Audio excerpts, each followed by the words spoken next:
Good evening, the fellow travelers on spaceship Earth. It's I. I'm trying to figure out music. What music do we want? Oh, future pop sounds good.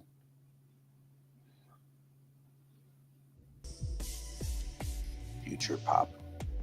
I don't know. I'm just mixing up music here, man. What do I know? I don't know anything.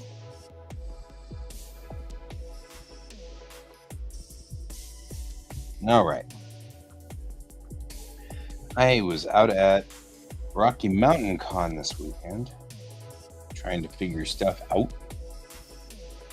And now I'm looking at this going, oh, that's right. We have stuff that happened over the weekend that needs to be fixed. Not the least of which is a ridiculous problem going on with my order from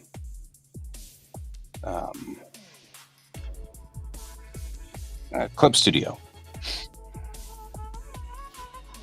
Because, of course, I said, hey, there's a problem with my Clip Studio. And their response was, well, what's your serial number? And I replied and said, here's my serial number. And they said, oh, well, that's not our serial number. So clearly this is wrong. I mean, what? No. So now I've got to find it because it's a long time ago when I sent this. I think it was Monday. So now I'm looking for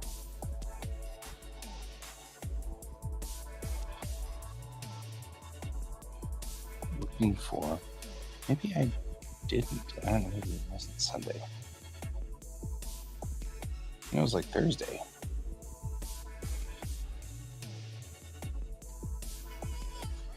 The problem is, of course, it went to my junk mail email, which means that there's only 500 emails I get every day on this email, on this particular email thing. So, not the least, which is I have like a quarterly review from this person whom I think is sending to the wrong individual. That's just me. So tonight's mission for me is to do this, check, see if anybody is joining me from the con. If you're joining me from the con today, and I talk to you from the con, just enter in the comments section and it'll come up on the screen up here. So yeah, look, ID, whatever. We've got a bunch of free junk for you. It says Temu, because I believe that. Totally believe that.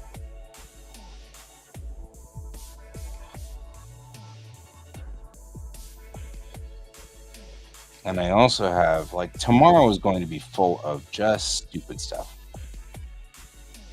Finishing this, finishing that, finishing the other thing, fixing this problem, fixing that problem. There's so many things that need to be just fixed. Which is why I'm not sharing my screen at the moment. If you are joining me to do work tonight, then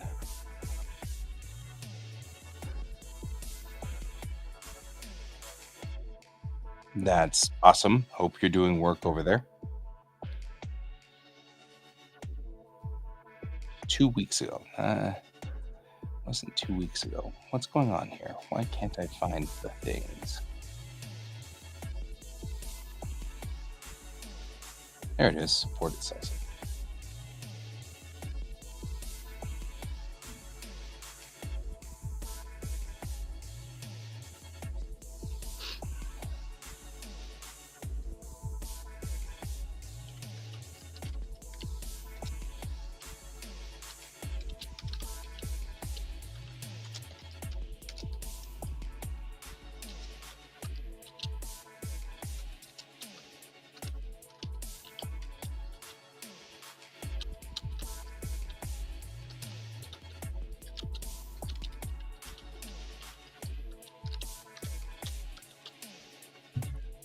Draw a cookie. Draw a cookie. You know what? Maybe I'll draw a cookie. That sounds better than what I'm doing, which is writing back to the owners of Clip Studio. Draw a cookie. I'll draw a cookie.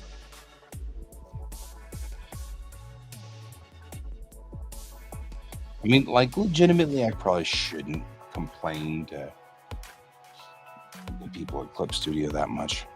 I know that we've got kind of a problem going on here.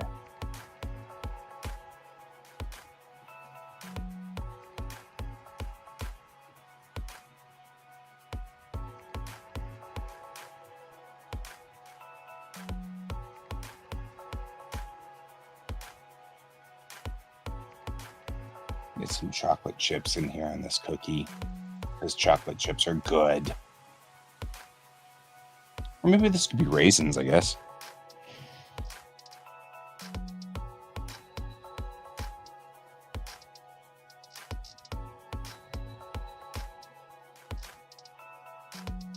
If you're a raisin sort of with Clip Studio, so this is version 2 of Clip Studio at the moment that I'm using on my on my big machine, but on my Surface, I actually can't use another copy of Clip Studio 2.0 without paying for it, buying another copy. I don't want to buy another copy. That's not something I want to do. So, because I find that to be kind of false advertising. So instead, I had to revert my laptop back.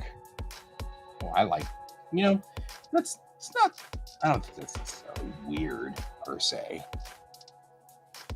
So I have to revert my my version of Clip Studio Paint on my Surface back to version 1.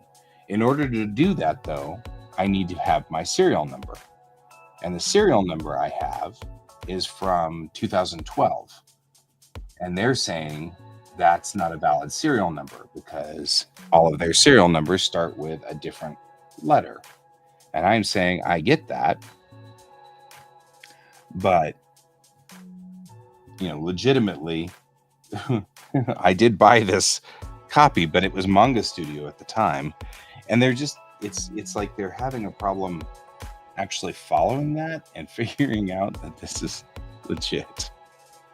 So I've got to just like tell them, hey, no, really, it's a thing.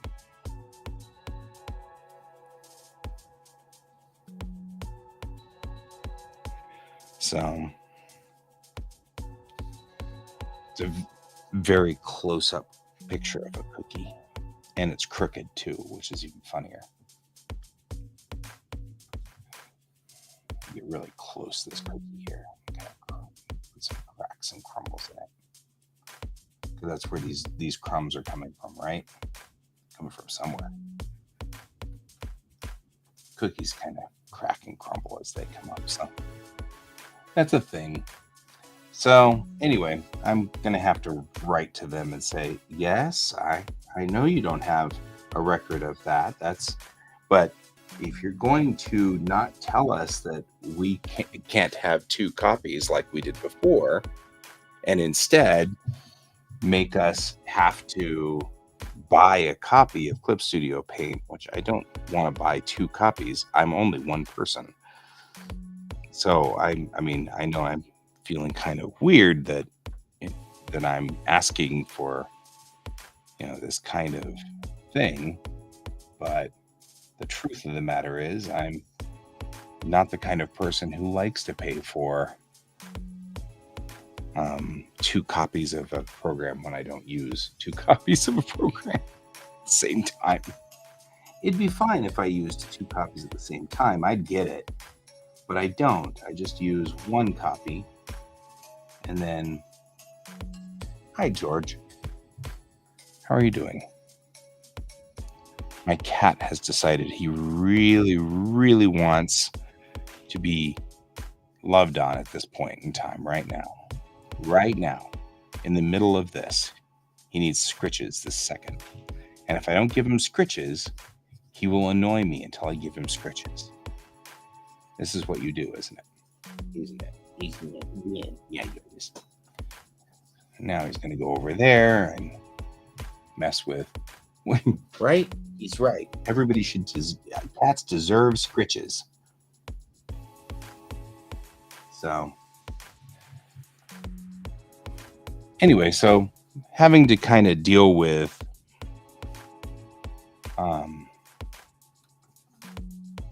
programs like that, it's going to be kind of a thing, I think. All right. So this is probably like an oatmeal raisin cookie, I guess. I thought it's kind of looking like an oatmeal raisin cookie. So it's, right, it's got kind of these kind of cracks going along it. So.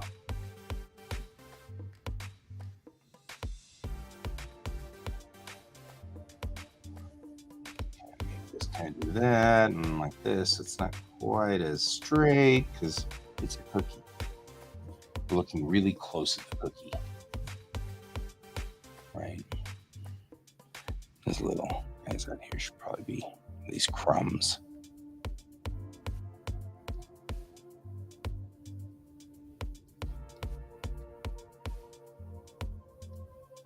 I like that you've got this random thing going for you here. Draw a cookie. I like that. That was good. It's like random. Very close up on this cookie. If I'm going to actually kind of go with this, though, I take this and I'm going to make just slightly darker. And then right through here, just kind of come in through here, just a little bit darker, and kind of brush through here. I'm in the wrong one for this. Use this brush for it. Maybe this brush. Hello. There we go. Get kind of a more of a sort of a ergonomic feel to it, so that it feels more like it's real here. A little bit of a depression in the center. Oh, it's not random for me. Yeah. Doesn't surprise me, my friend. Doesn't surprise me.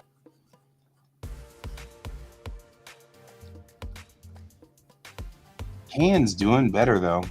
Can's had sort of a rough time for a while here, and doing better. That's good. So that's why you haven't seen him much on the line here. There we go. Cookie. I think it's random. I like it.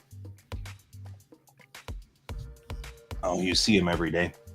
He's doing better. Nope.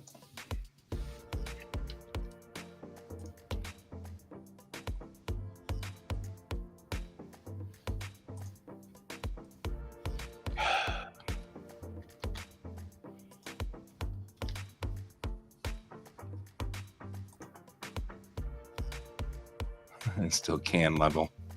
Yeah, he does have can level luck, doesn't he?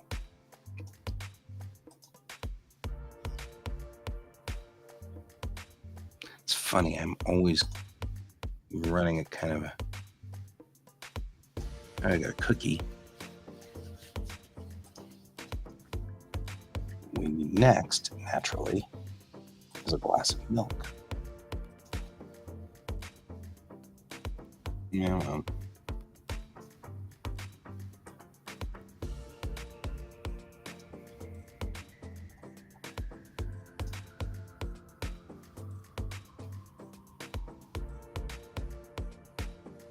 Yes, I did. Entertainingly overbuilt too. I love the way he solved that problem. It was a lovely job of being excessively over the top.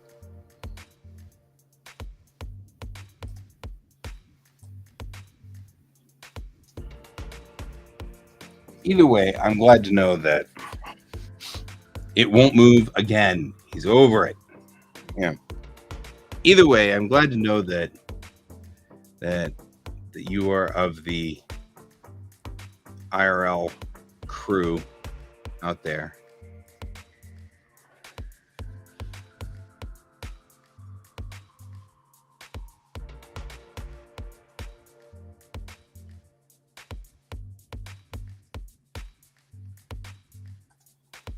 Okay, so glasses tend to not have, full. They don't go all the way to the outside edge. So we'll take this milk here in the middle.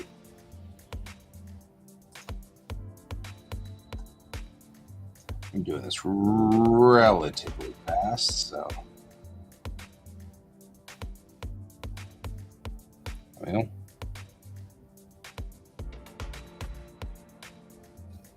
Oh, I see.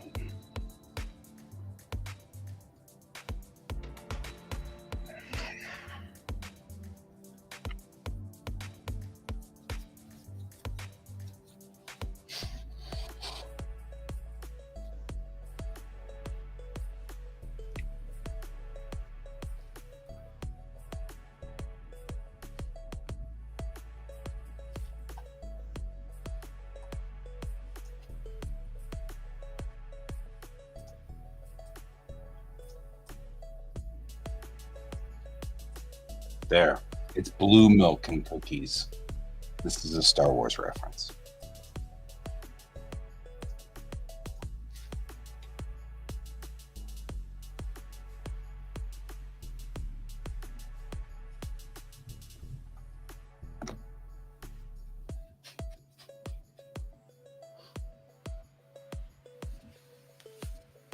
Kind of the cookie that I like to eat too. Those are fluffy, bigger cookies.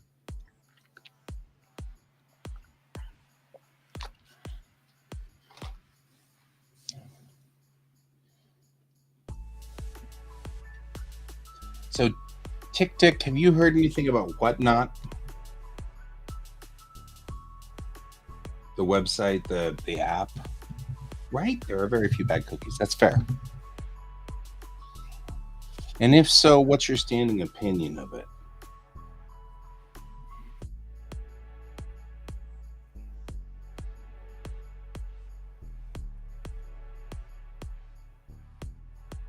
I have been thinking about delving into it.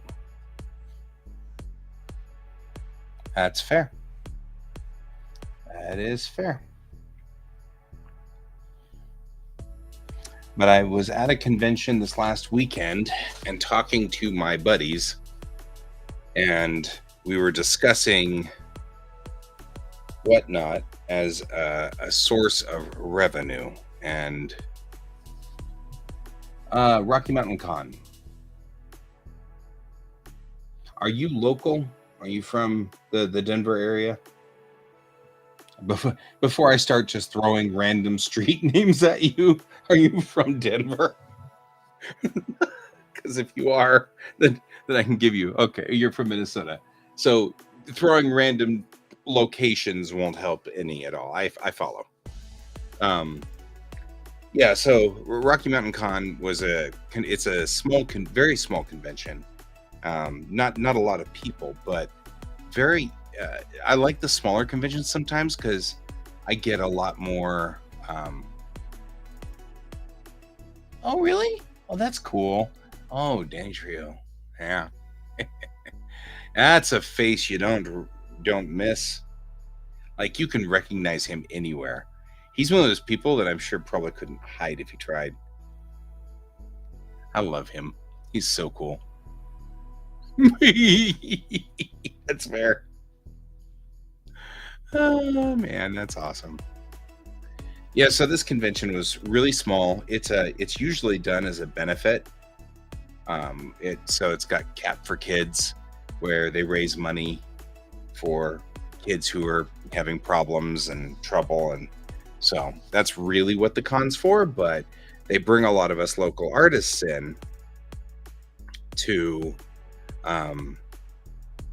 just to either they'll have us get up on stage and do drawings or things like that, or they'll auction off our art or things like that for charity. And it's kind of nice, and you're doing a good thing, and you're doing you're doing a good thing for kids and stuff like that. And they were talking about Whatnot, and I have already signed up for Whatnot and everything, but I've never really used it. I don't I mean, I'm not good at the using it thing, so kind of trying to figure out what to do.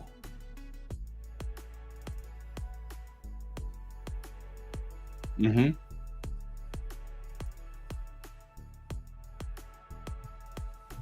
Aw.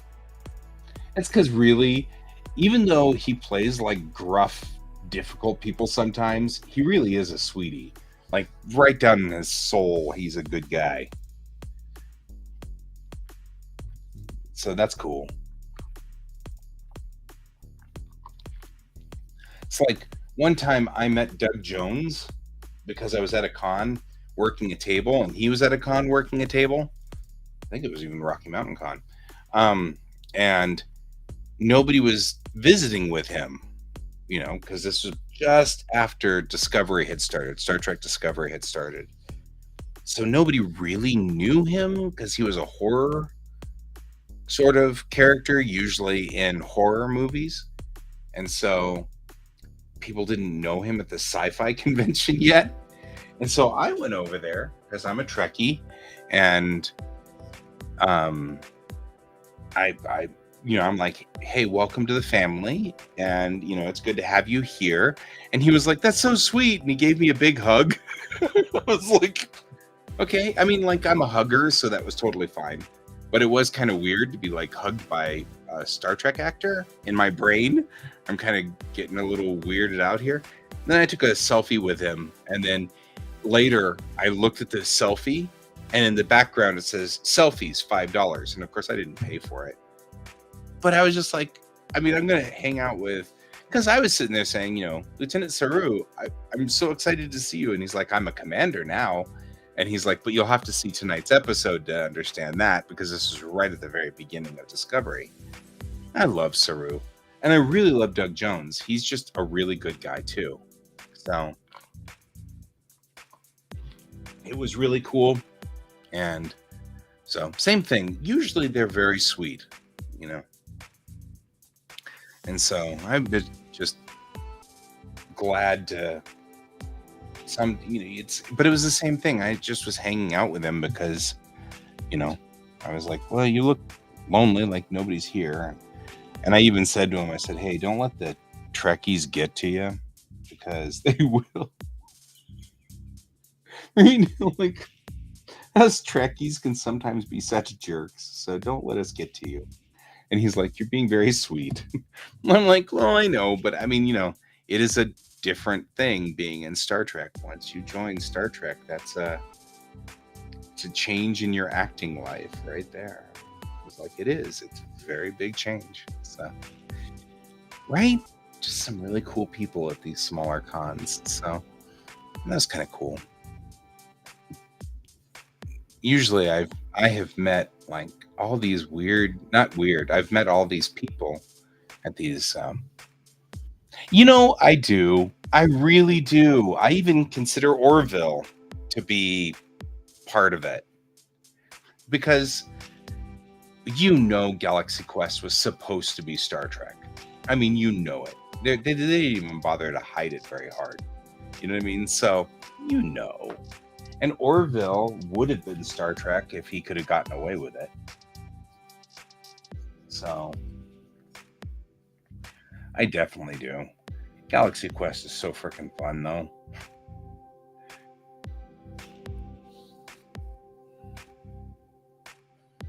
Yeah. But I mean, like, it's the same thing. It's the same thing with my comic series. I mean, it's Star Trek, just Star Trek with different characters. That's all. Different characters, different uniforms. The thing is that I was writing Star Trek comics. Oh, well, no, actually, Orville happened because Seth MacFarlane is a Trekkie. He's so much of a Trekkie, he was actually an Enterprise. And he took scale for it. Discovery it wasn't that no one liked Discovery. Discovery was just too different for a lot of people. Sometimes people get the wrong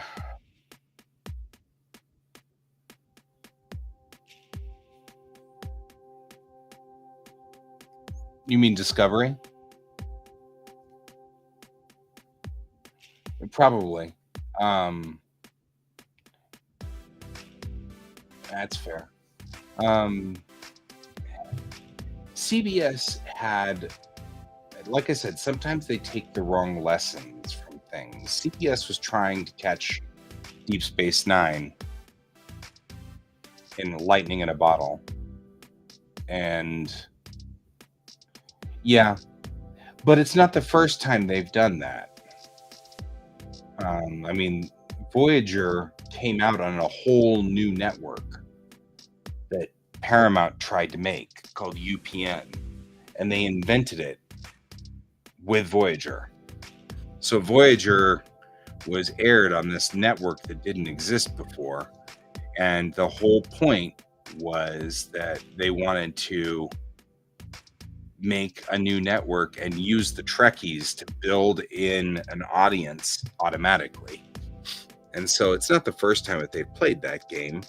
They can pivot Trekkies pretty well, and the older we Trekkies get, the more money we command. So getting Trekkies to pivot on things isn't a bad idea. I mean, the honest to goodness truth is that I got Paramount, but for me it was different. I've got a Patreon, and as far as I was concerned, I have been a $10 a month patron for Star Trek. Maybe I could see that. From my point of view, I was just a $10 a month patron on Star Trek. I'll do that.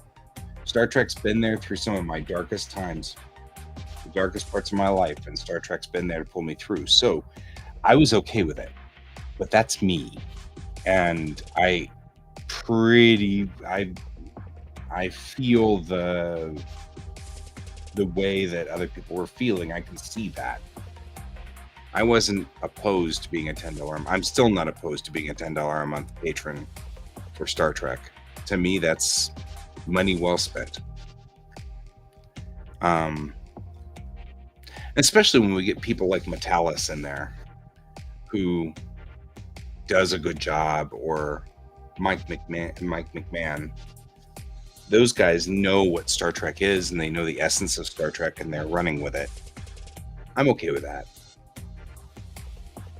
I don't know. Discovery didn't bother me as much as it bothered other people. So, depends. Are you asking 2023 me, or are you asking 2001 me? 2001 me hated it. Hated it, hated it, hated it. 2023 me is okay with it. Generally, though, I use Archer's theme whenever I think of Enterprise. So that's the last track on the soundtrack, the first soundtrack. And it's the theme you hear most commonly throughout Enterprise. That dun dun dun dun dun dun dun dun dun dun dun dun dun. That's it, Archer's theme, which the last track is exactly the right size to fit over the opening credits. And it fits, and all the beats hit at the right place. So if you really don't want to deal with a long road,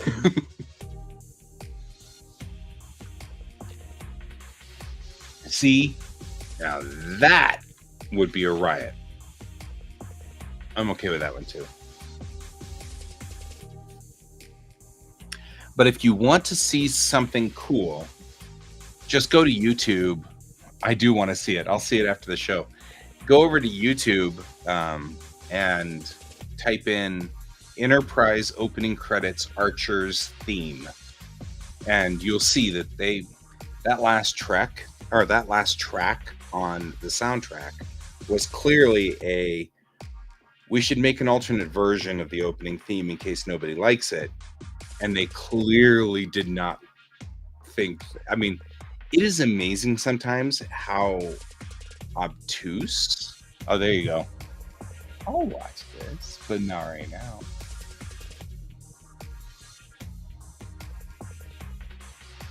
Because I can't watch it without getting a strike on my system. Copyright strike, so I'll plug it in over here and pause it.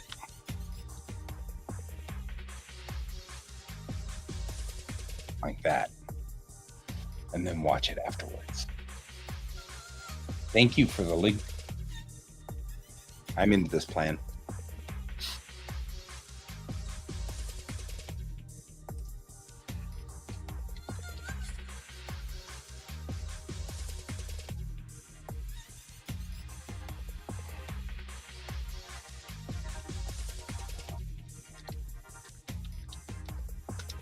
Here we go.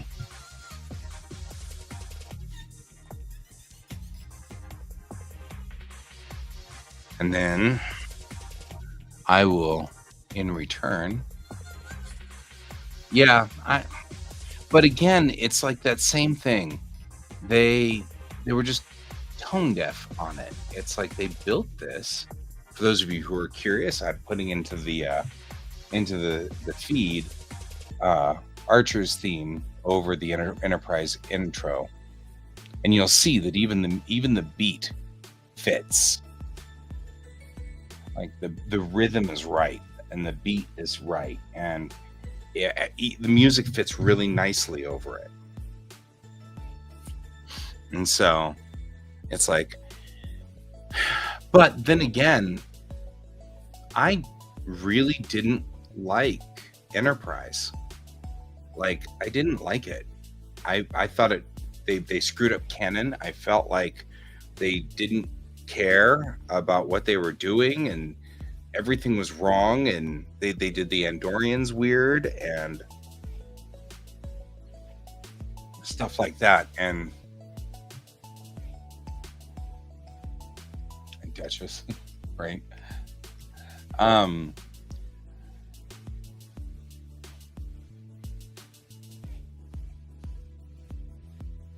Right.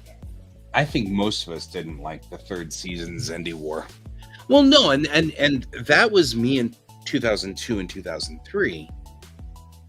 The thing is, they canceled Enterprise, and then Star Trek just went dead, right?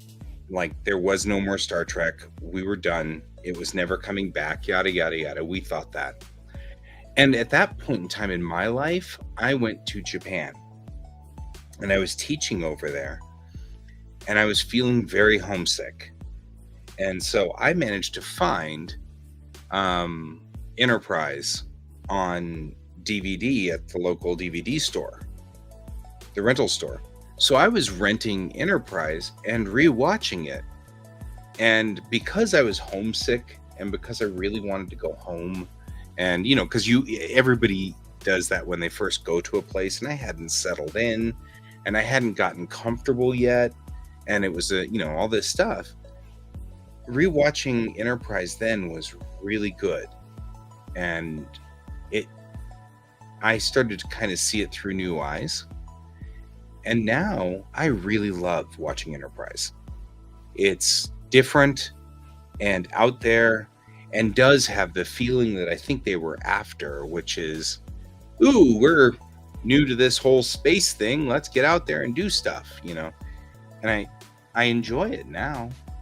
And I enjoy it quite a bit.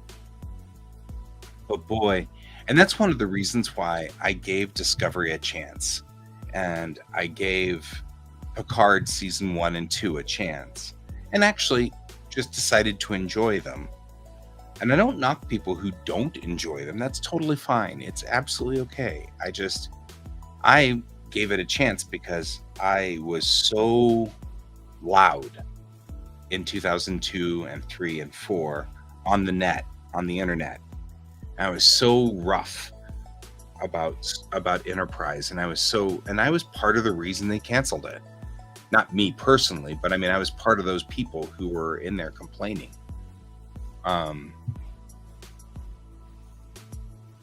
Yeah.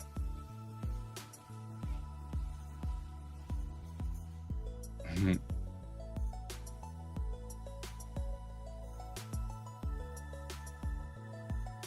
Right. And that's the thing, of course, Jeffrey Combs being Jeffrey Combs, who played Shran with perfect beauty, right? Just like he played Brunt, just like he played Wei Yun. I mean, like everything that Combs does is awesome. Or what is it? Amangnus.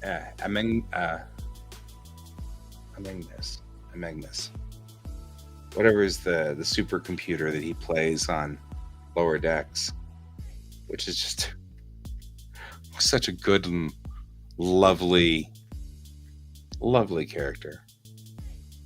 But yeah, I'm Magnet. Ah, man, I'm so close. Anyway, hey Alfie,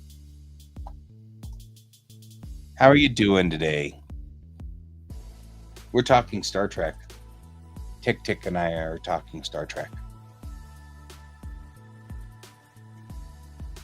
You're failing art because they won't let you use your fine liners?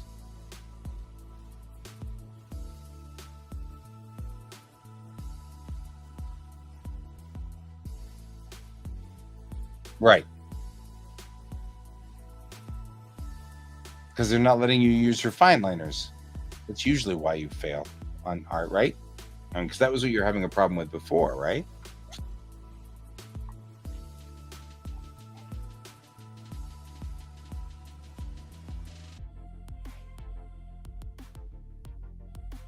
Oh.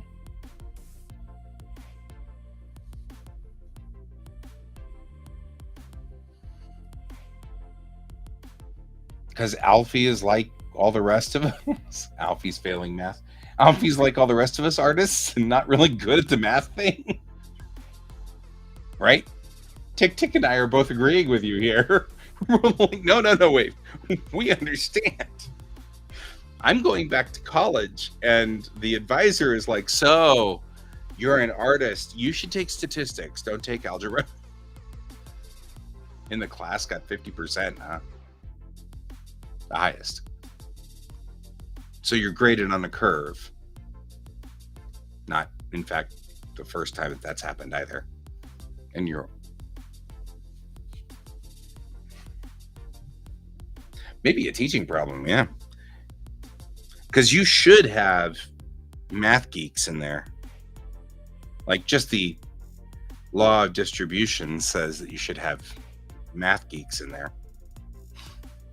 Unless they've specifically weeded out the math geeks.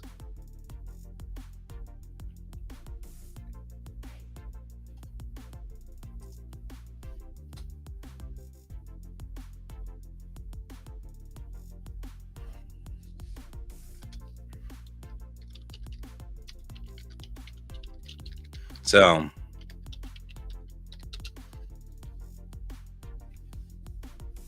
if your curve and the highest is 55% and you're curved, that sounds brutal.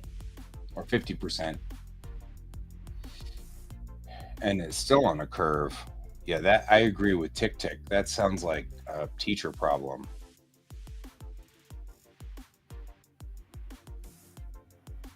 I mean, that's kind of one of the things, since I'm a teacher and I teach driving school, if half my class fails the driving test, that's on me, not the kids, you know?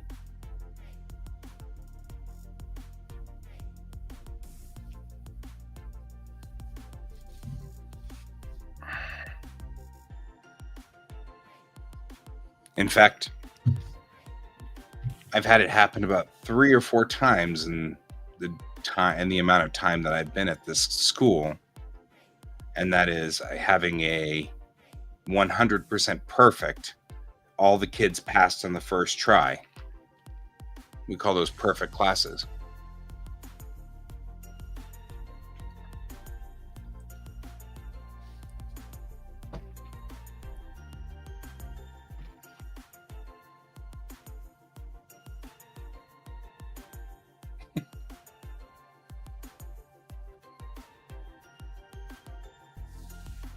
Yeah, I wouldn't worry. I mean, unless it's going to. I mean, I guess it depends. My advice on math generally is do the best that you possibly can because people want to know that. Alfie went to a wedding on the weekend. Okay, I mean,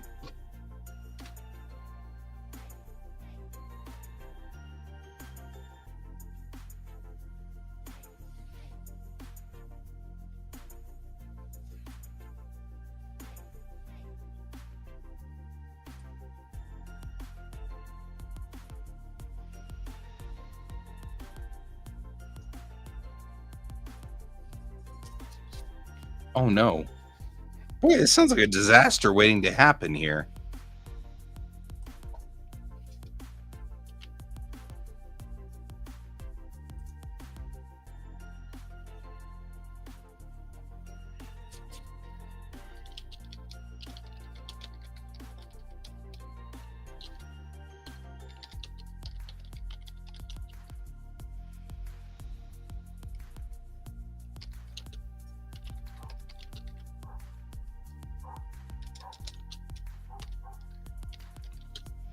Yep.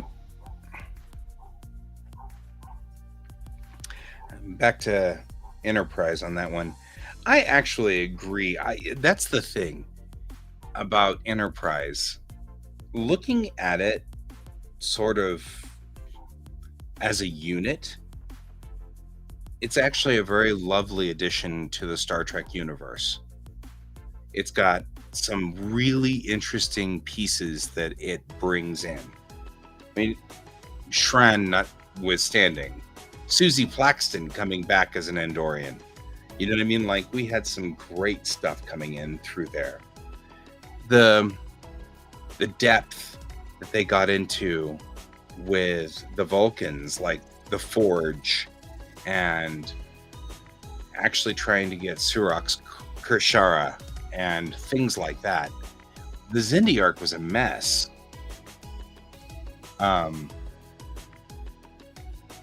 Yeah, I didn't like the Xindi arc at all. They were really trying hard to lean into 9/11, and maybe I felt like it was too soon. Having lived through 9/11, you know, it maybe that was just a little like on the nose. Because yeah, the Time War, I didn't like it either. Although they're referencing it out of they're referencing it in Lower Decks. They were making references to it, and they just made polls to it in Strange New Worlds, which is interesting as well. So, and I've got to admit, tomorrow, that episode of Strange New Worlds was kind of loose, except for that.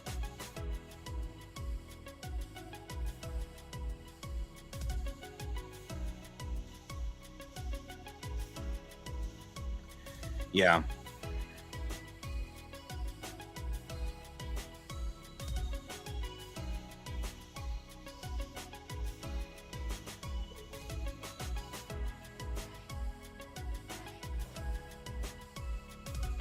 I don't know.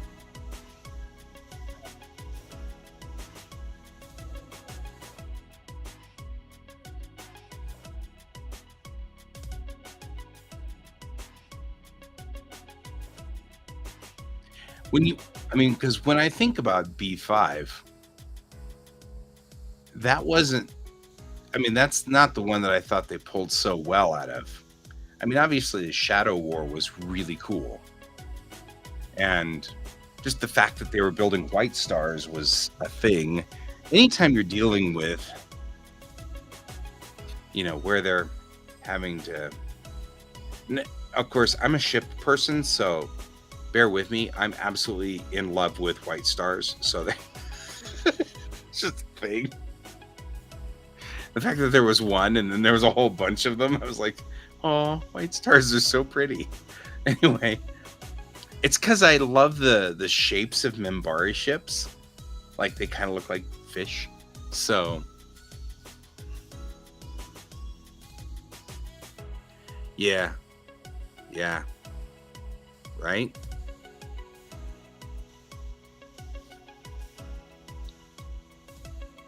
I mean, they even tried to tie the two together in Cold Front 1 and 2. I don't know. That was just weird. Just to have the Toro being in Star Trek Discovery. It scared your grandson. Huh. I was just having a discussion, sort of on topic. I was having a discussion about having how some things strike people differently, even when you're talking about the same like age groups. Referring to, in the instance that I was talking about Totoro, My Neighbor Totoro, and how the main character Totoro is this huge forest spirit, and it's fuzzy and fluffy and everything, but the first time we kind of meet him, he's asleep, and then they wake him up and he yawns, and something about his like human-esque teeth were so weird to me and creepy. But like every kid I know thinks that's like just the best scene ever, and I'm like, I feel like even as a 10-year-old I would have been freaked out about that.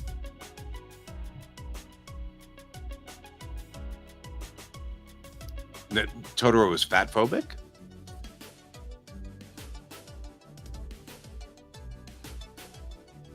I'm kind of going through that in my head. I mean, maybe. I feel like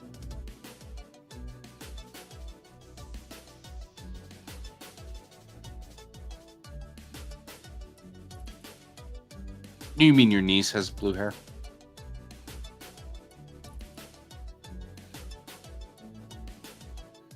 I think you've gone way off target there, Dippy.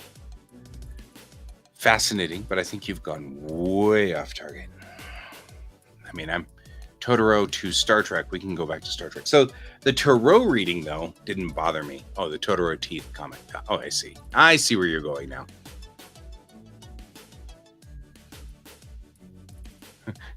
Because you're just adding to this ever-branching discussion. We were on Star Trek, and then we branched off to Discovery, and then branched off to Totoro, and now you're branching off to Community, which is fine. I'm okay with that. We can all be neurodivergent here. I'm totally neurodivergent, so I'm okay with this. It's totally cool, but I'm just like,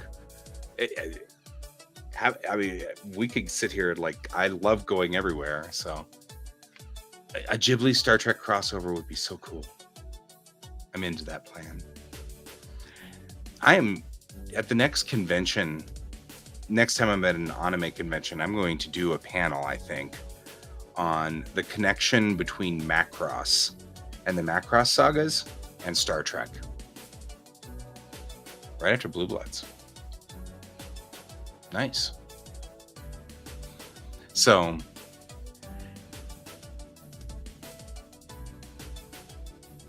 anyway, I'm kind of branching all over the place here.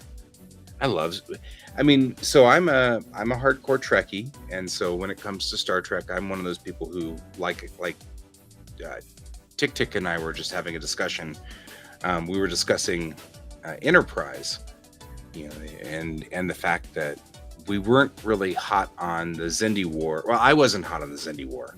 I think Tick Tick was okay with the Xindi War, but we both were kind of, the temporal Cold War was weird, and I'm not exactly sure where we stood on or what it was there for, what its point was.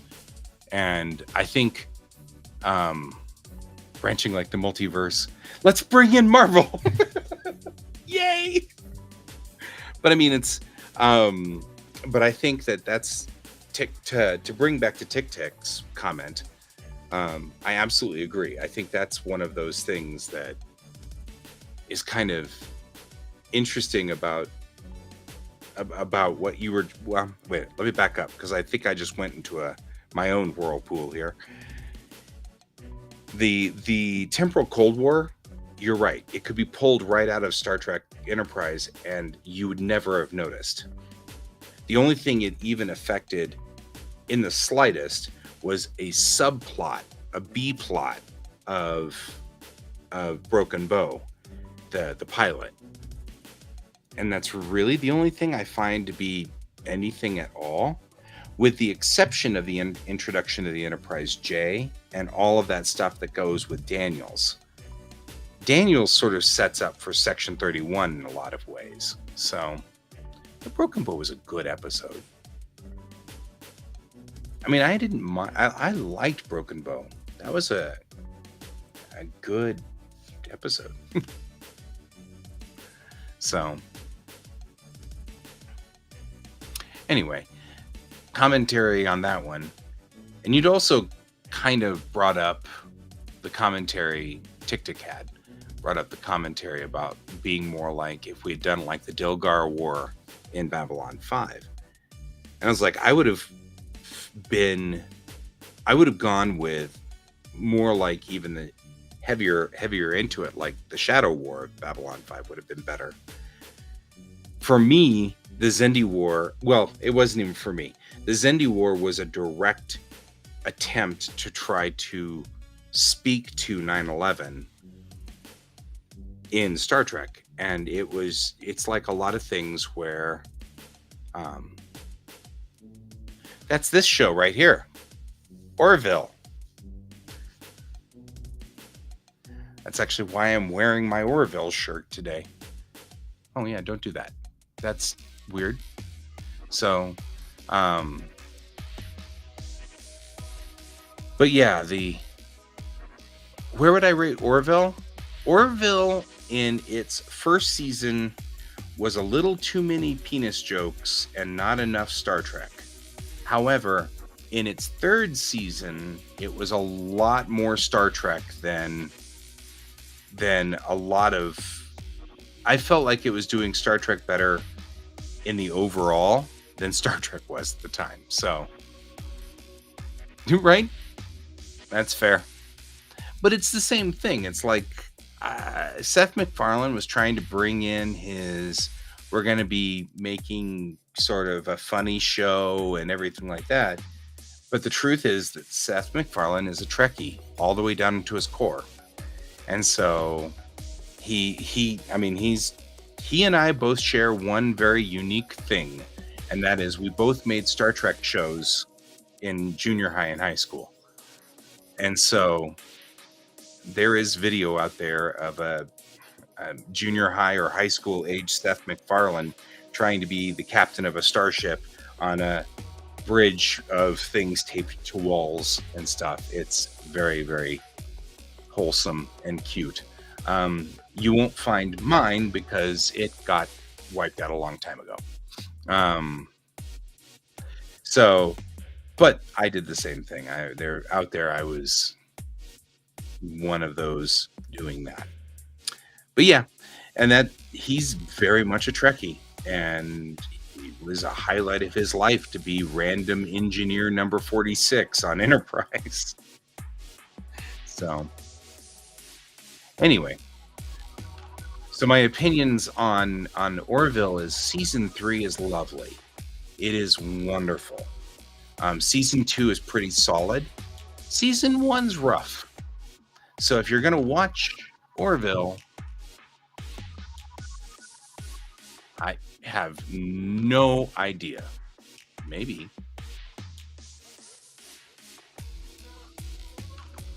That's a lot of jalapeno poppers.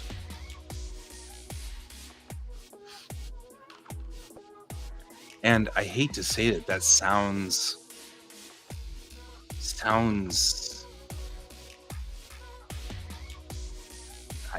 I mean, he's so out of orbit that that sounds kind of like I'd be willing to say that sounds right. You know what I mean? Like, he ate 90 jalapeno poppers? Uh, I mean, it's entirely plausible he did.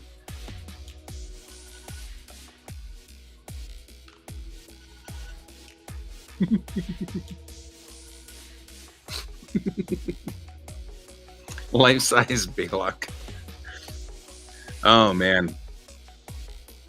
Now, the question, Dippy, is have you been watching Lower Decks? Because there's a Baylock callback in Lower Decks that's just not right and very, very funny. And so, okay.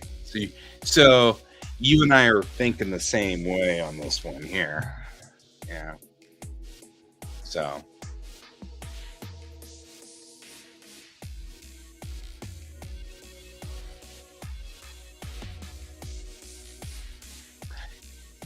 That's what I was saying. I went to Japan and it brings me to grandma's house. That's fair. I went to Japan and was so homesick for the first year when I was over there. I didn't have any friends and I wasn't really well connected, didn't speak the language, things like that. So I rented Enterprise from the on Baylock. Now, the question I've got, of course, to you is, do you still have a crush on him as Clint Howard? Because that's a thing.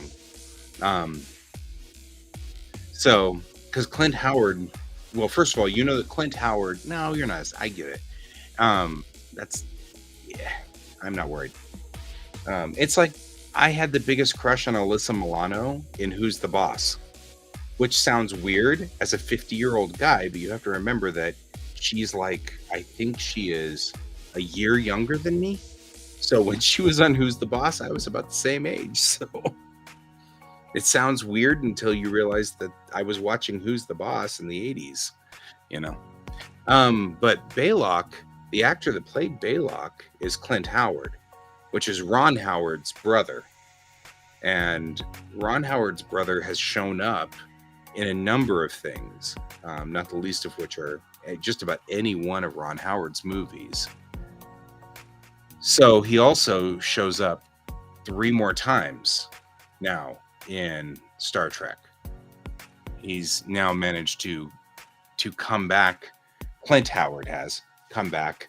The first time we see Clint Howard was in Deep Space Nine, when he was the person who stole Jadzia's communicator badge.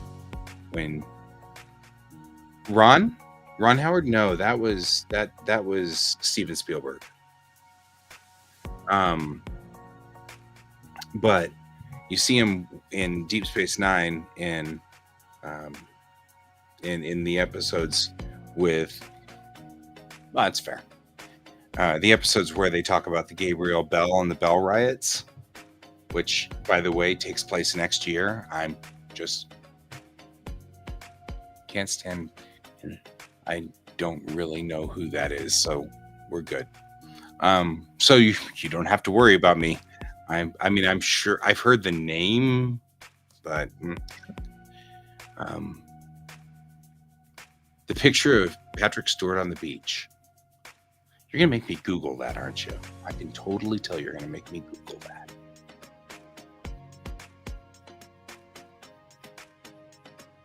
Captain America. I thought that was Chris Evans. Isn't that Chris Evans?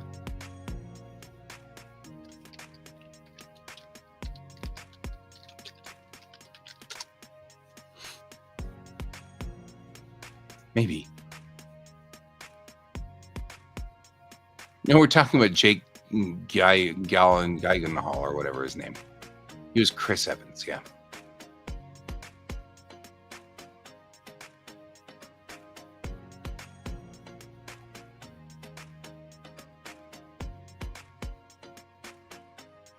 Your hands are covered in pickle juice.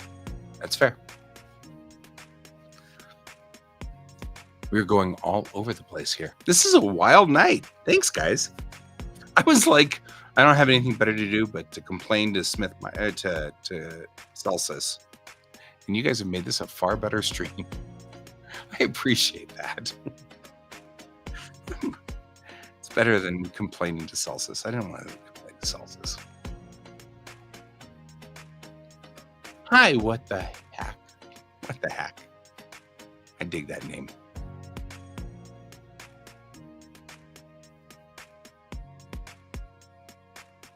Okay, much easier to eat than a big jar of pickles. Are we talking about salsa?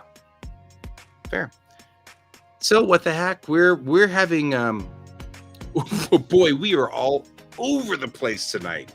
It is wild. We started with Star Trek and we've wandered off to we've wandered off to Babylon 5. We had a branch that was headed towards Marvel movies. We've talked about Totoro, Tonari no Totoro. And now we're talking about Patrick Stewart at the beach in his red swimsuit with a margarita. Well, there you go. Then you're in the right place. You could probably tell I'm a Trekkie. So, and I'm wearing my Orville shirt because my comic that I write is a space opera. So there's that.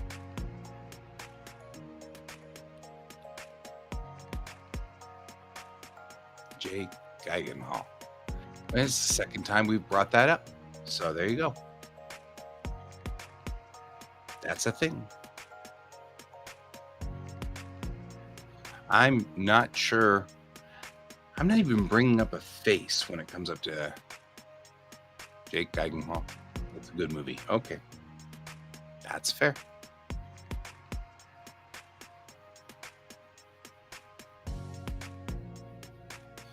Now I'm lost.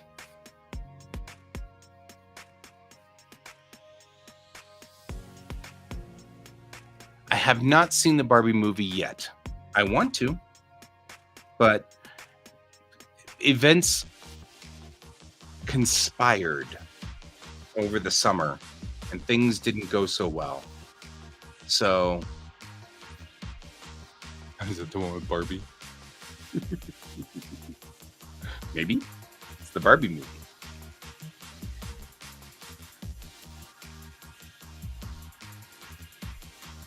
I'm like fascinated by this discussion topic.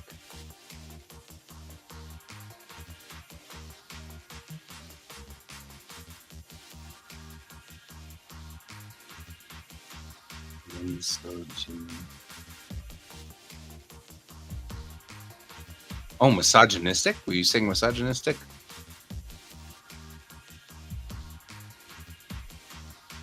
Oh, now that's not going to feel good.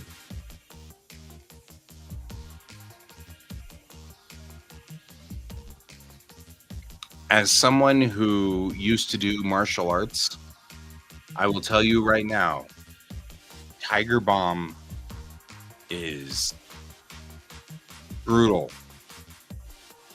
I mean, it can be okay after a certain amount of time, but if you're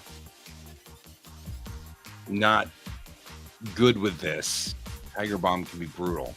The Barbie scared you. I used to do kendo, sword, which had an aikido as when you do sword, you have to do a hand-to-hand, and the hand-to-hand was aikido. Now I do kyudo, which is archery, and I have a second-degree black belt in it. What they call a nidan. Yes. So I started with the katana, and I moved to the long staff, and worked with the short staff for a while. It's called a hanbo, a half staff. And hanbo is just a little too mean. I like jite, but it's a little jite was a great counter weapon for sword, and I really liked that one too. But it's kind of like a half of a sai. So, mhm. Yeah, it's one of those things. So, but now I do archery because it's easier on my body. I'm not a I'm not a spring chicken anymore, and so getting thrown around on the mats is always a little bit difficult. Hmm. Naginata.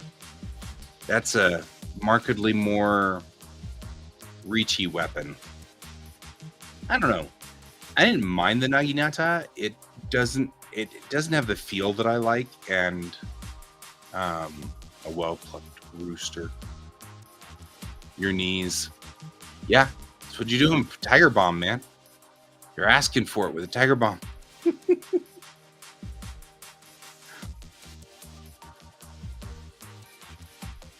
Mm, mm, mm, mm. Fair. I like Ren Fair. Ren Fair is a thing. Now we're on Ren Fair. Everybody at Ren Fair is that Ren Fair is the one place where I get into interesting. I don't want to say sword fights, but sword fights. But they're always with wooden swords. But it's still kind of one of those. Well,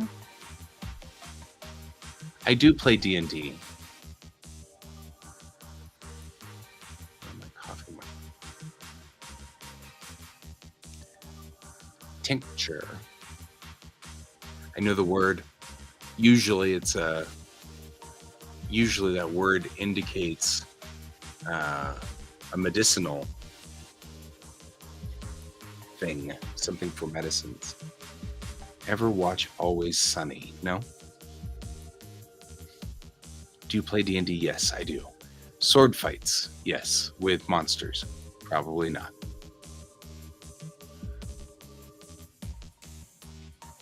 I have played, so too, what the heck? I have played D&D 1.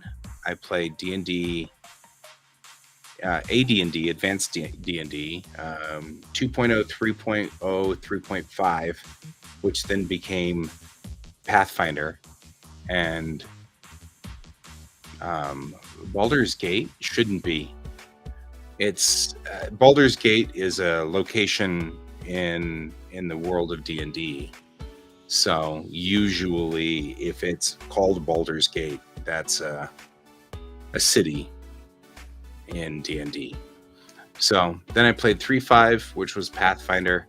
I didn't play 4 because nobody liked 4, and it should be fine. Yeah.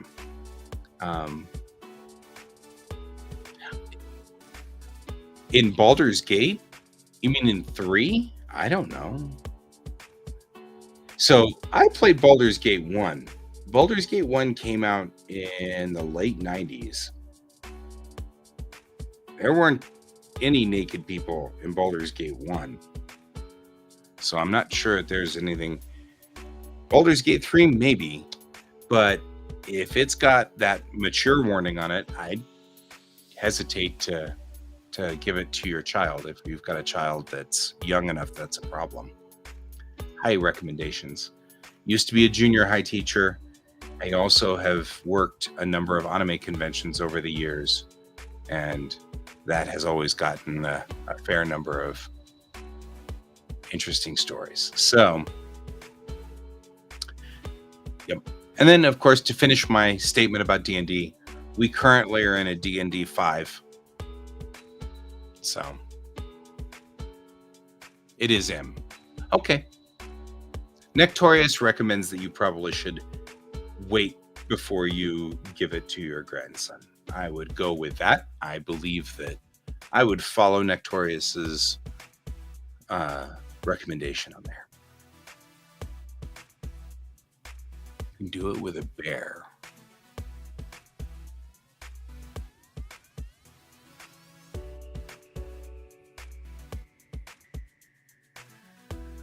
Oh, because the druids can change shape, wild shape? Yeah.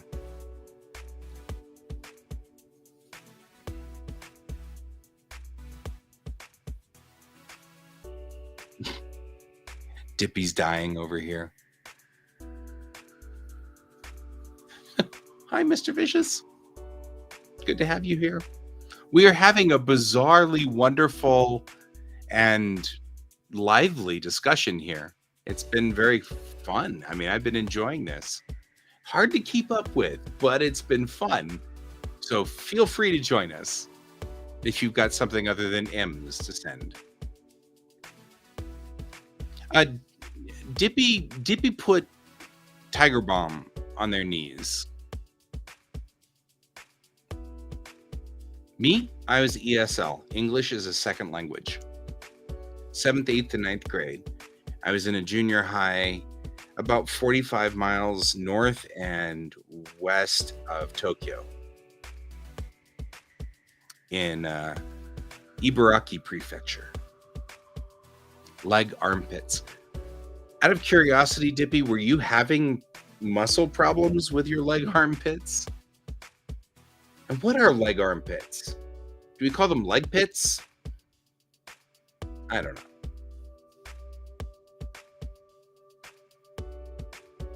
High school biology.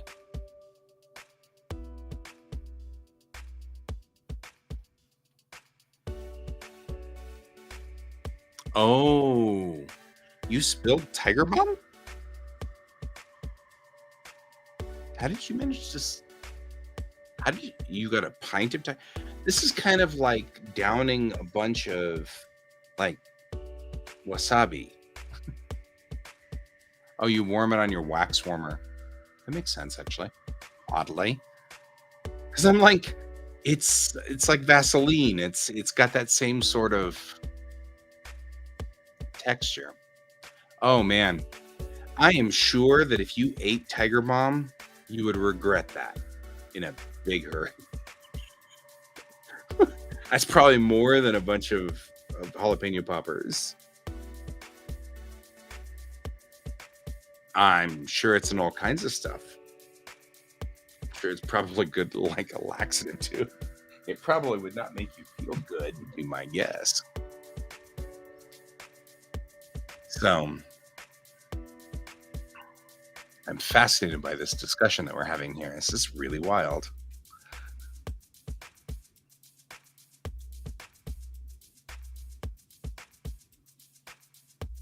Yeah. Anaphylactic shock's no joke, though. Like, I'm with you on that one. That's some serious stuff. You carry an EpiPen? Probably should.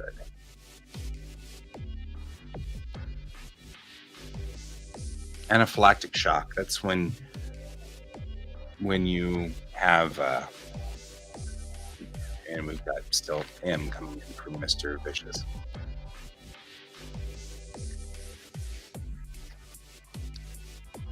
Are we talking about true story? Anaphylactic shock is when you're allergic to something. Oh, from the Tiger Bomb talk? Yeah, don't eat the Tiger Bomb. Okay, so on this stream, we shall now put down a rule that we don't eat Tiger Bomb. And we have now made that declaration. Look at us.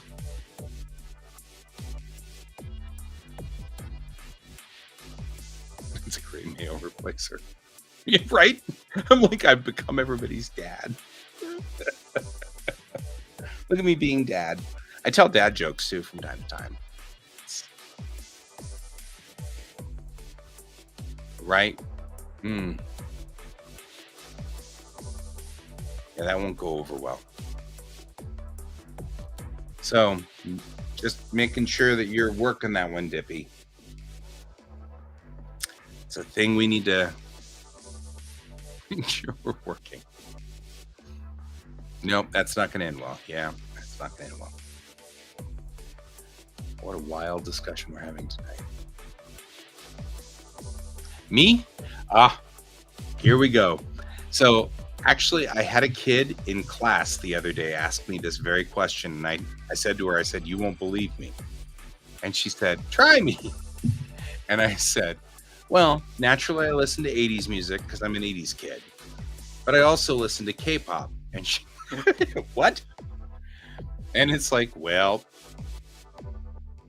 and then she decided to ask me a bunch of questions like, who's your favorite, group? And it's La Seraphim. And she's like, really? Yeah. K-pop is awesome. I got into K-pop through J-pop because I taught in Japan. And while I was in Japan, of course, see, New Jeans came out at the same time as Les Seraphim. And like, though I don't have any problem with New Jeans, for some reason, they're not hitting the same thing. Like I don't know. I mean, I'm still kind of having sort of J-pop. Yeah, J-pop's been out for, I was listening to J-pop in the late 90s too.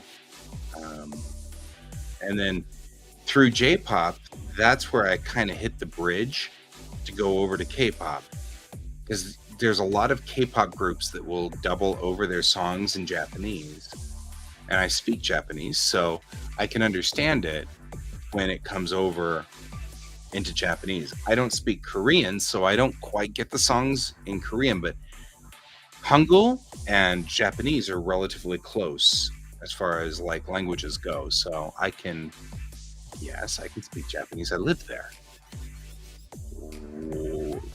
You know what I can say? I will tell you my favorite saying of all time. Saru mo kikara uchiru.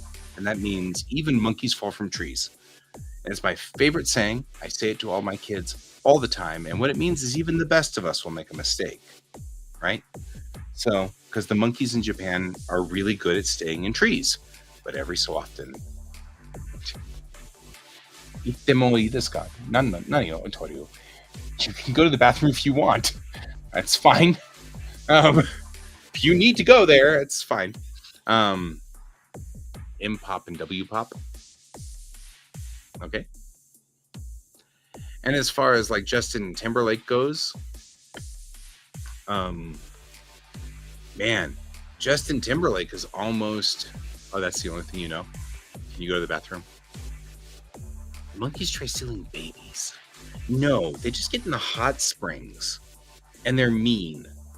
So they get in the hot springs, and you don't want to get in the hot springs with them because they'll throw things at you, like rocks and stuff.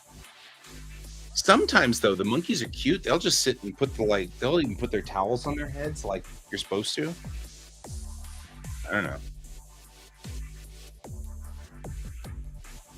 So, steal dogs. Yeah, I don't know Japanese monkeys steal dogs. So, I mean, maybe. I mean, where I live, I'm in Denver, and we have coyotes that steal cats. So, even out where I am, I'm in the suburbs, but there's still every so often we have to watch out for coyotes. Make sure our cats aren't outside. Right? It's my thought. Neither one of my cats live outside. George was here, but he went away because I don't know what his problem was, but he was in here for a minute. But George is my cat. He likes to come in here and visit from time to time. That's all right. So, yes, your Pickles she's a good girl. So, yeah, the things that are interesting in Japan that I didn't expect was the tanuki. The tanuki are Japanese raccoons, but they're bigger than raccoons. Like raccoons here are not like the tanuki. Oh, I love the food over there. You're still on the Patrick Stewart at the beach thing. Do we have a crush on Patrick Stewart? Is that what's going on here? Because I'm okay with that. I'm totally cool with that.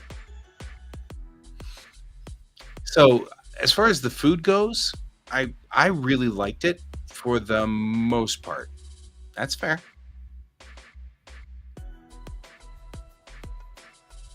Fed dogs, monkeys.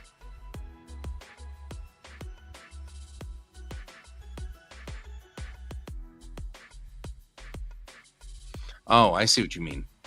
So, well, I think that was more along the lines of that Nectorius was saying that the monkeys fed them dog food or something and befriended the dogs, which I am of the opinion that, well, actually, I'm not of the opinion. Current thought amongst the archaeological community is that's pretty much what we did with dogs too. So,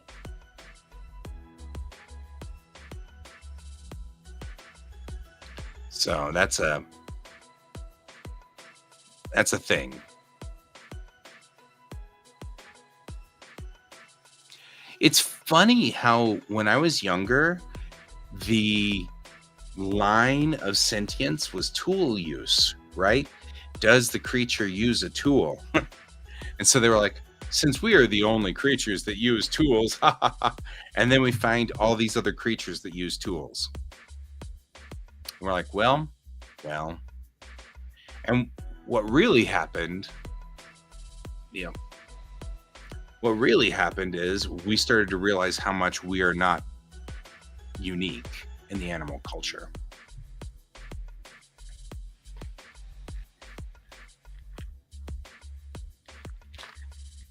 Also wouldn't surprise me. Dolphins are brilliant. But we knew that in the 80s and the 90s. Like the dolphins, when they were coming along in the 80s and 90s, we knew that. That's why Douglas Adams wrote about the dolphins leaving.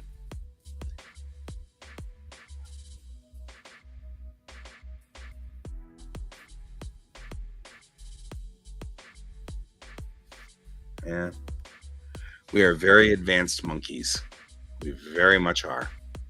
And yes, McLeod, I've heard that as well about dolphins. They are brutal.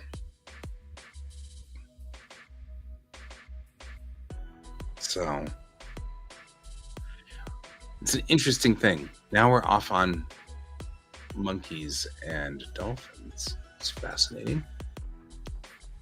Other sentient life on this planet. I mean, it's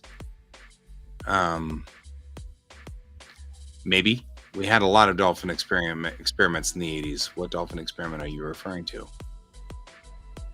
It's equivalent to a shotgun. Wouldn't surprise me either.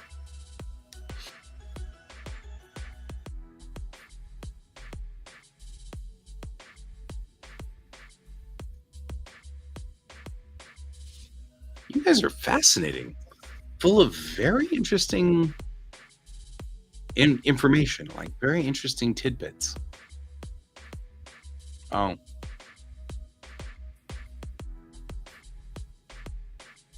and they did LSD together. Just having this entire imagination of, dolphins tripping. Sounds fun to me. I always wonder, any creature like the dolphins and the whales and things like that, how they, if do I believe in all of the CIA conspiracies? Probably not. Odds are good I don't.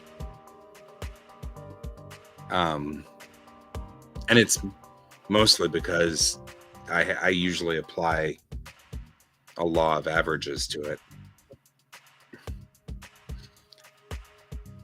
Cool summary. I'm good. I mean, you know, if you want to post it in the, unless you're on Can's side.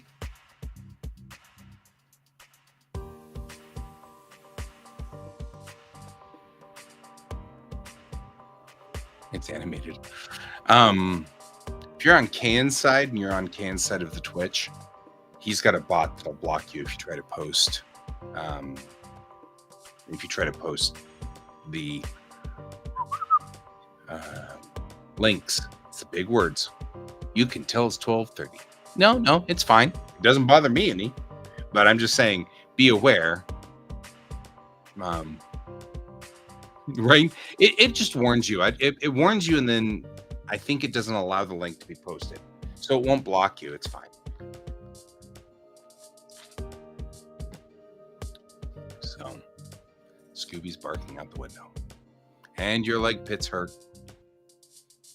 Could be worse. Could be worse. So, this is fascinating. Have I seen Doctor Who? So that one is, yeah, you could have no legs. As we've already kind of gone down here, stick it up your nose, and that could be really brutal. I have indeed seen Doctor Who. I have seen quite a bit of Doctor Who. But if you ask me who my favorite Doctor is, you end up with an answer that gets a little weird. It's like everything else. Because my favorite Doctor is Sylvester McCoy. And his Bumbershoot. So, you know, it's that one. And it's like, but what? Right? Who? Yeah, Doctor Who. That's the whole thing. So, I just also found out that Magic put out a bunch of Doctor Who cards for Magic the Gathering, which I thought was intriguing.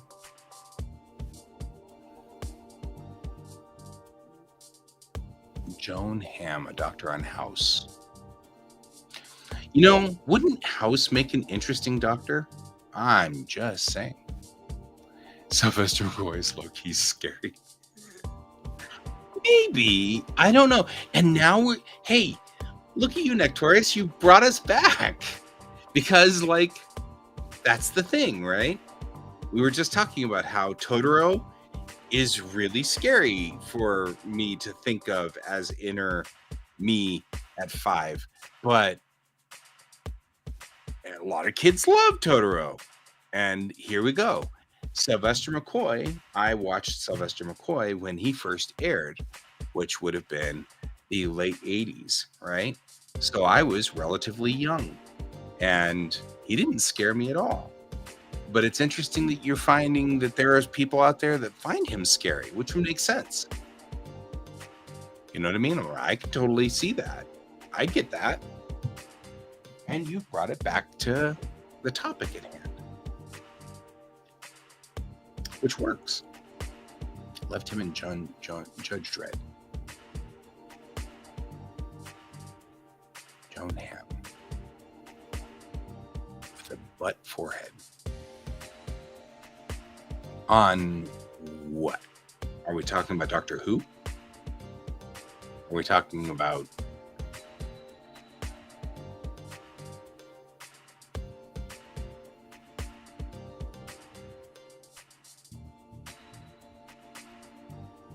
on Star Trek?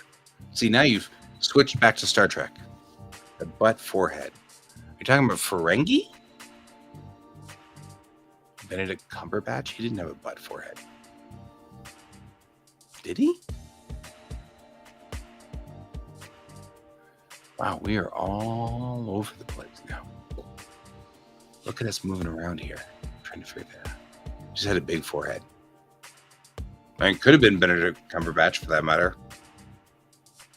I don't know. That's the one movie I don't talk about. That one still makes me bitter and angry.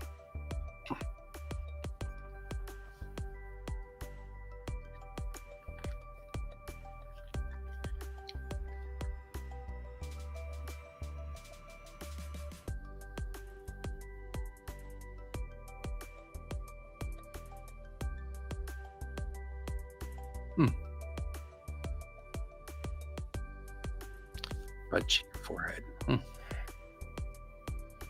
you have big ears? Because that could be a Ferengi. He was brown. Butt cheek on the forehead. Oh, if that's the doctor, then yeah, Matt Smith would be the large forehead doctor.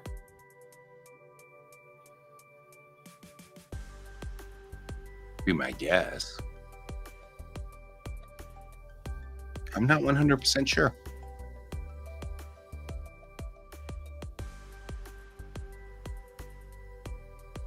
This became like a weird AMA all of a sudden. It's kind of cool. Worf, Worf. Butt cheek, forehead.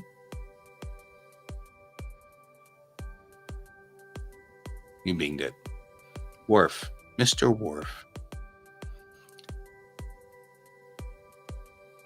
And maybe it's just because, yeah. I think they're talking about Worf. Talking about Mr. Worf. He was a Klingon. Also makes some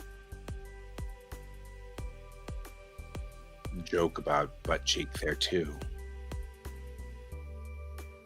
Not the first time that joke's been made either. Yep.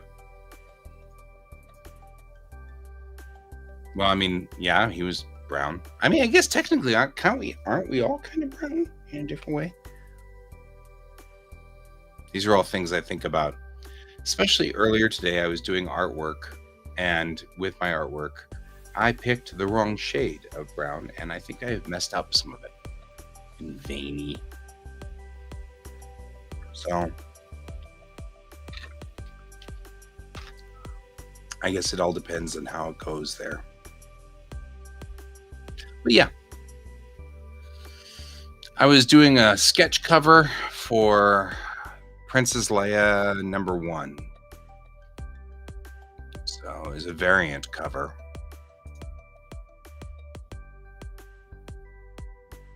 And big into Minecraft? Not me, my child is. My child has just built their own server. So there's that. Me, myself, I've been in games for so long now that, nope, wasn't. It was in her Hoth outfit. So I like Princess Leia's Hoth outfit the best. That's my favorite. Of her outfits, it's the coolest one. I also like the way they did her hair. That one's really like the nicest, like, it's not the space buns. So, yeah, I like that hair better. Where they did it in the double braids that go through the back and then loop around. And then they braided her around the back of the head. So, yeah, it was, and unfortunately, the sketch cover is out in the car. I'm not going to go get it. That would have to get me to, because I just came back from that convention and I'm not going anywhere. So, lightsabers, definitely a thing. Ahsoka Tano's lightsabers are white. That's interesting.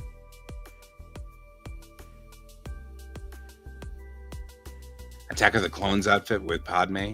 Yeah, Padme. Before or after the mid-rift rip? Yeah, that's what I was going to say. McLeod and I are on the same thought process. I'm like, wait, is this before or after the mid-riff?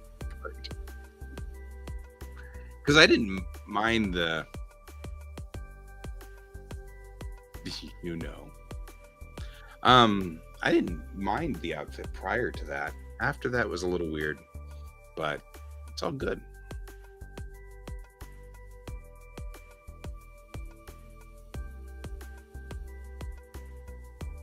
I assume you mean burned a hole in your Buick's radiator. Nice. Gray Jedi. In my canon? You mean in my mind? So I am a big Star Trek fan. My Star Wars fandom isn't, I'm not a like an insane fan of Star Wars. I love it. I love watching it. But I'm totally with the flow when it comes to Star Wars. I didn't mind the first 3 episodes, and I didn't really mind the last 3 episodes. They didn't like make me upset or anything like that. But boy, my buddy Troy, he got pretty upset about those. So I understand that there's some stress here. So as far as Gray Jedi, I would assume that there'd be Gray Jedi because we've got the Jedi and then we've got the Sith. So you've kind of got a black and a white. So did that bell just ring behind me? I mean, that one there? Ship's bell? Nope. Not a fan of the sequels. That's fine. I mean, I don't have any problem with that. I'm with you. I mean, I'm not with you, but I'm. I think everybody should have a. You saw a hand touch it. Wouldn't that be weird? Wouldn't that be weird?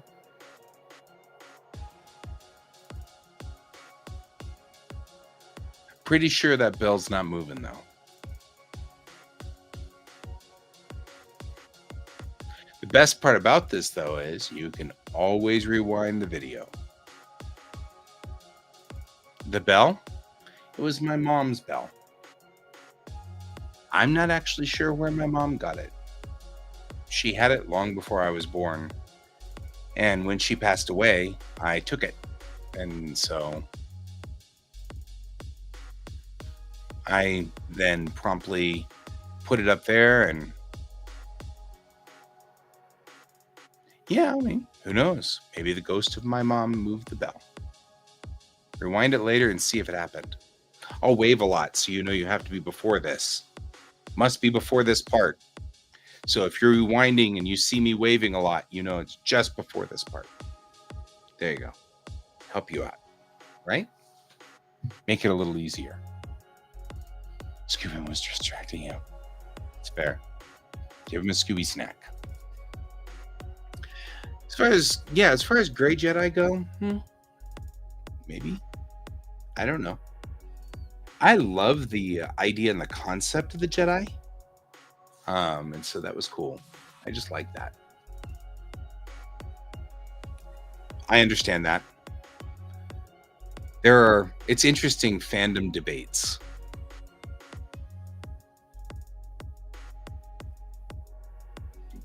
Yes, he was.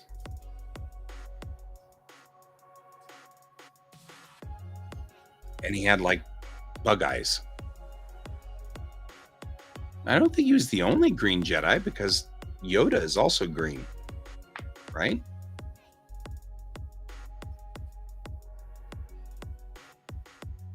Was there a black Jedi? I mean, I know that there was a black droid because there was that Yoda was chartreuse. Oh, you mean like as in skin color? Because I mean, didn't we get Mace Windu? I don't know. Colored? I haven't heard that term in a long time. I feel like I should be making, since we're talking about Star Wars, I should say, now there's a word I haven't heard in a long time. You know.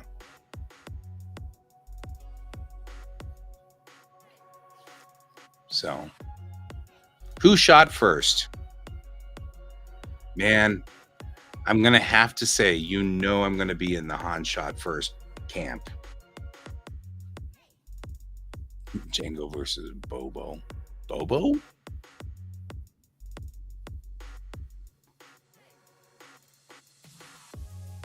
Ewan McGregor's hair. That's fair. Boba? You mean Boba Fett? Oh. Jango? I don't think Jango would fight Boba Fett. Boba Fett was Jango's son. Right? Boba's pretty interesting. I don't like the little things of vanilla. I don't know why, but they creep me out. There's a texture problem. I have a texture error. I don't mind the drink itself, but the little slimy things are a little over the top for me. Texture error. I don't. Clone, but raised as a son, right? So, yeah. I mean, I don't think they would fight. Yeah, that's what I was saying. I don't think they would fight because they're.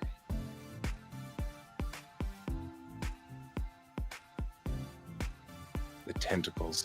So you're talking about the Sarlacc pit, right? Of which Boba Fett spent apparently not 1,000 years being digested, as C-3PO said that would happen. translated from Jabba the Hutt. Who knew? Who knew? Yeah, that's the Sarlacc monster, the Sarlacc pit.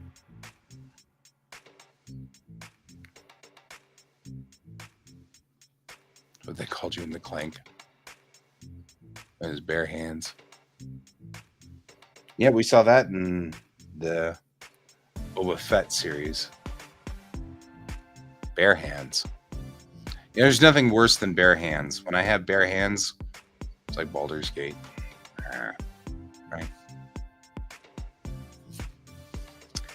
Sometimes I'm just sitting there, and before I know it, I have bare hands. I don't know. I just work here. Okay, so yeah, let's see where we've kind of spun out a little bit. We were on Star Wars, and we're kind of spinning out a little over here. It's a pause. Pause. So.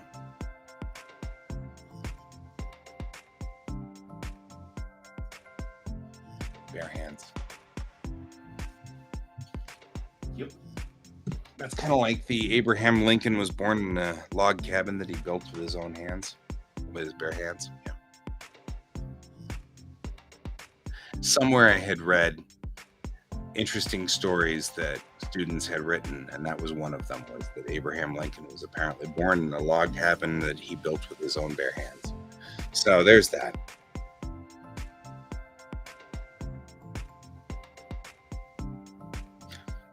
When Lincoln gets hauled out, things happen. He was always on bottom. Well, he was either wasn't a good wrestler or had different things going on.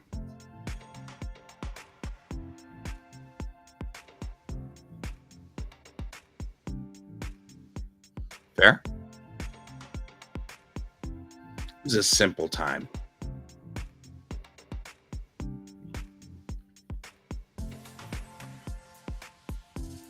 Abraham Lincoln was an interesting president.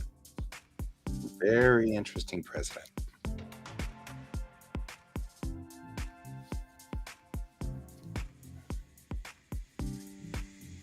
Uh-oh. Now we're bringing out Roosevelt, too. My favorite president. That's definitely a good quote. Roosevelt did a lot of fascinating things. Being there during the war was a big deal for him. Eisenhower coming in, however, was part of an interesting aspect and a change in the reconstruction of America. Brought in the interstates and things like that, which is an amazing big push. Teddy Roosevelt was also a fascinating individual. So, of all the presidents, though, it always kind of makes me wonder which one was the best. I kind of think I would have to go for the OG president himself, Washington, even though, generally speaking, I disagreed with with a lot of his policies. Just thought he was a class act. Harry Truman was pretty cool too. I mean, there's a lot that he did.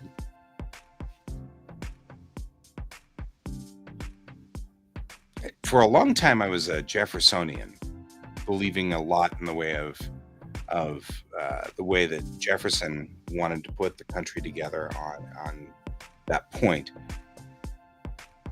And to some degree, I have always been more of a federalist than a statist, just by the nature of my politics internally. So I kind of go with the flow of the Federalists, as opposed to the Whigs, mostly because I hate wearing wigs. No, that's funny. So I mean, but my politics are varied.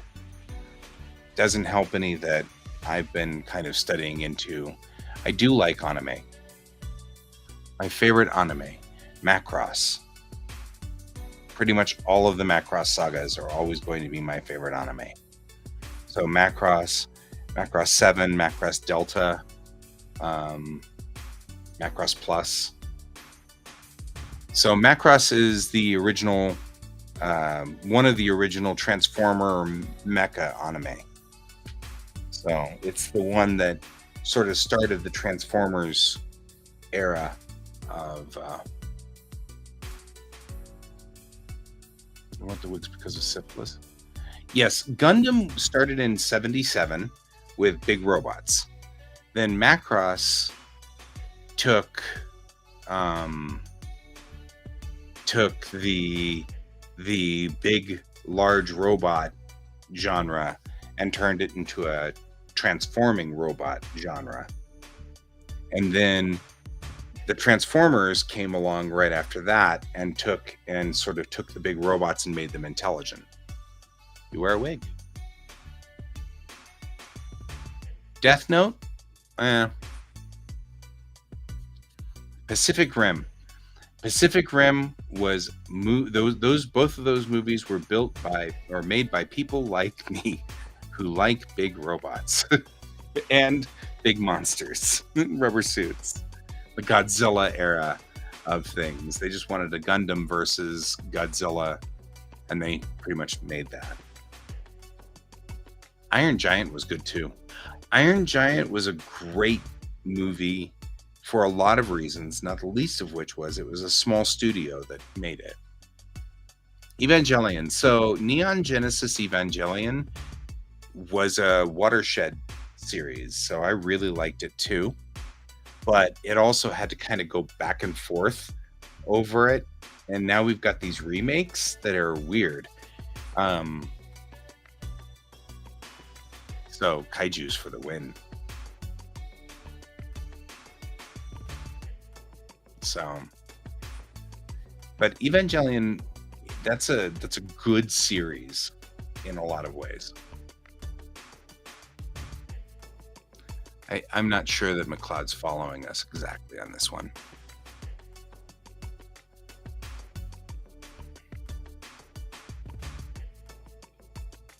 That I'm looking forward to as well. The newer Godzilla movies that are being made,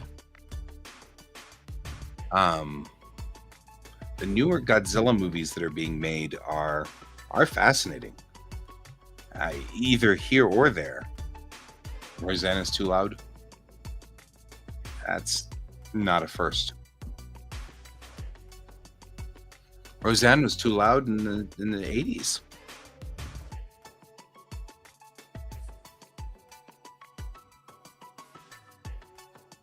Also somewhat true. It's not a guy in a rubber suit anymore.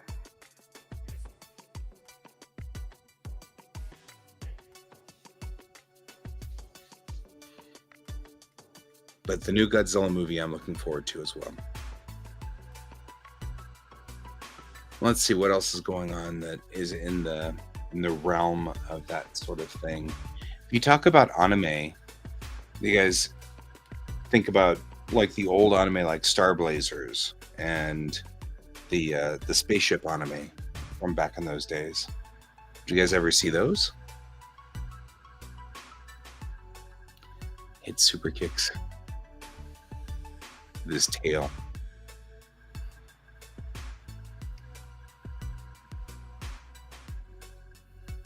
If your bathroom is actually on fire and you cannot put it out, then you didn't hear the question. I was just asking about, like, how do you guys feel about the older spaceship anime like Yamato, or as we called it, Star Blazers? Yeah, don't put Tiger Bomb in it. That won't go over well. But yeah. Oh, we got about 5 minutes left in the stream here in a second. Water in the bathroom.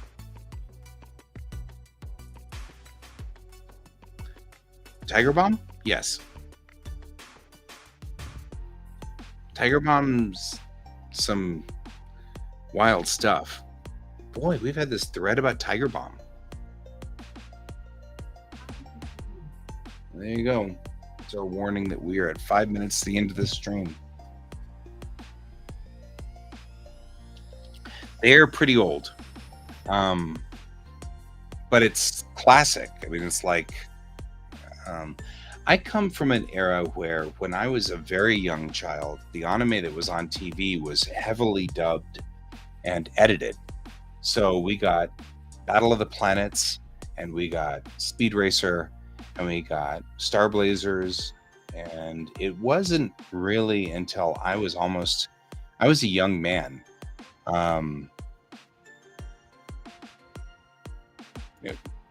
Most definitely Pokemon's anime. And Speed Racer is one of those things where I didn't even know what it was like in Japanese until I was in Japan. And then I found it in Japan, and it's called Maha Go Go Go in Japan, which is a triple layered pun. Maha is the Japanese word for mock, and Go is the number 5. Pokemon's not necessarily demonic, but you never know. But so this is the bout of multicultural wisdom that I will espouse. I was informed of this by a buddy of mine in Japan. But in Japan, Speed Racer is called Maha Go Go Go, and the first go is the number 5. So, ichi ni san yon go, it's 5. The second go is a marker that they use to indicate heavy things like boats or airplanes or cars. So it's go go, and that second go indicates that Maha Go, the Mach 5, is a machine, is a car. So it's a Japanese marker for that. And then the third go is go, like to go. So it's an English word for go. So Maha Go Go Go is the name of the show, and it's the Mach 5, the car of the Mach 5 goes. And that's a lovely. Now you see, Nectorious, you're quoting the Cake song though, aren't you? Because that's a different thing, but fun. So there's your little bit of fascinating Japanese culture that goes in there. The other fascinating thing about Maha Go Go Go and Speed Racer, and its translation back and forth, is that the opening credits, the music for the opening credits in Speed Racer is the same as it was in Japanese. It's just that there were Japanese words in the Japanese version, but the English version has English words, but it's the same song, same music, which is the same for Battle of the Planets, which was called Ninja Team Gatchaman in Japanese, and for that matter, it was the same for what else was they just moved it over. Sailor Moon got her theme, also was brought over straight over and just given English words. So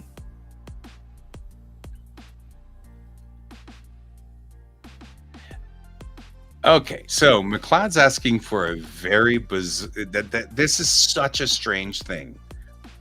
KFC is ridiculously popular for Christmas, and part of it is because the Japanese treat Christmas much the same way we treat Valentine's Day. You're supposed to be with your sweetheart, and you're supposed to, it is exactly like American KFC. And I was really kind of taken aback by that. I was like, that's very strange. It's like KFC is super popular during Christmas because they had an advertising campaign in the 80s which was super effective, and so effective that it actually became part of their culture. So it is very weird, but generally on Christmas you give candy to your sweetheart. So right, get her a bucket of chicken. And then once you've exchanged candy and cakes and things like that, you go to KFC and have KFC for Christmas. Don't ask me. I have to also say, really weird to work on Christmas Day, but I did. Because in Japan, that's not a national holiday like it is here. So, fried chicken is the way to a woman's heart. It's like they say, way to a man's heart's through the stomach. They say that. I don't know who they are, but they do. You know, that's fair. That's fair. All right, guys, we're at 11 o'clock Mountain Time. And so we're going to wrap the stream. I really appreciate you guys all being here. This has been an amazingly fun stream. Yes, make sure you get the dagger bomb off your fingers first. Let's bring this around. So, thank you. I appreciate that. You're welcome. Thanks for joining me. I'm usually broadcasting on I'll show off art and swords. So I've got art. I just didn't do art. I was just like sitting here chatting with you guys. The next time we'll do art. I broadcast the same time on every night except tomorrow night when I will be 1 hour later. So I'll be 10 p.m.